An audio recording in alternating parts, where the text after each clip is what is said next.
Okay, so for this lecture, we're going to discuss about checkboxes. Kindly visit developer.mozilla.org and then search for checkbox. So let's look for input type checkbox.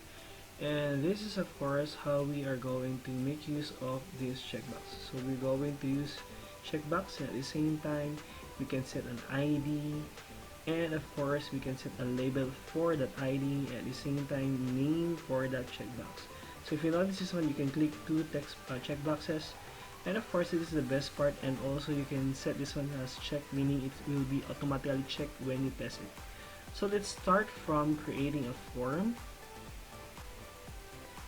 Then I'm going to set an H1 for this one. So let's type on H1. Oops. So start with an H1 and then checkbox.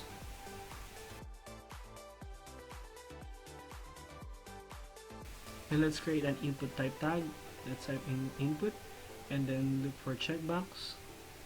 And then this time we're going to set the name. So name is of course very important in using a checkbox. So make sure that we're going to make use of, for this example, we're going to set gender selection, and then of course I'm going to set an ID.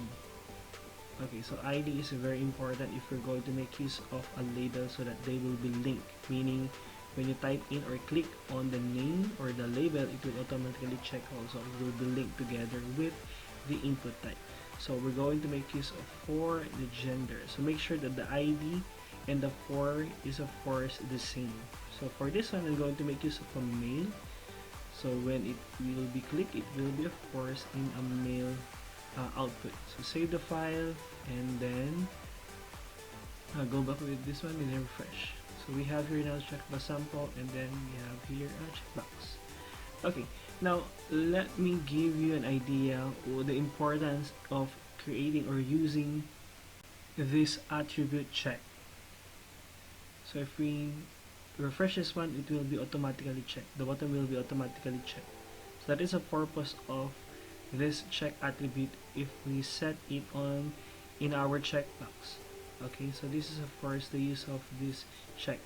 Now also we're going to make use of a button, so let's going to submit that one, and what will appear on the URL in our browser. So I'll make a submit, refresh, save, and if you click submit, okay, so this is actually send. Wait, let me just fix some. I'm going to set a space, refresh, there. Now if we're going to submit this one, once this one is checked, once submitted, if you're going to find the URL here, it says here gender selection is on. So we're going to make use first of an action. This is where our submit input type will be submitted.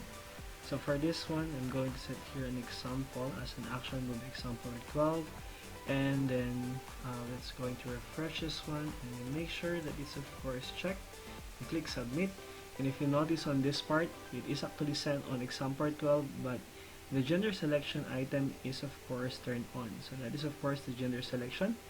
This is the same, and it is of course turned on. So once this button is checked, it will be turned on. Okay, so by default it is of course turned on if you're going to set the attribute to be checked. Okay, so let's remove that check here, and then let's save, Control S, refresh, and then let's go back to refresh. And once you submit on this part without checking that one, if you will set submit, that will be of course empty.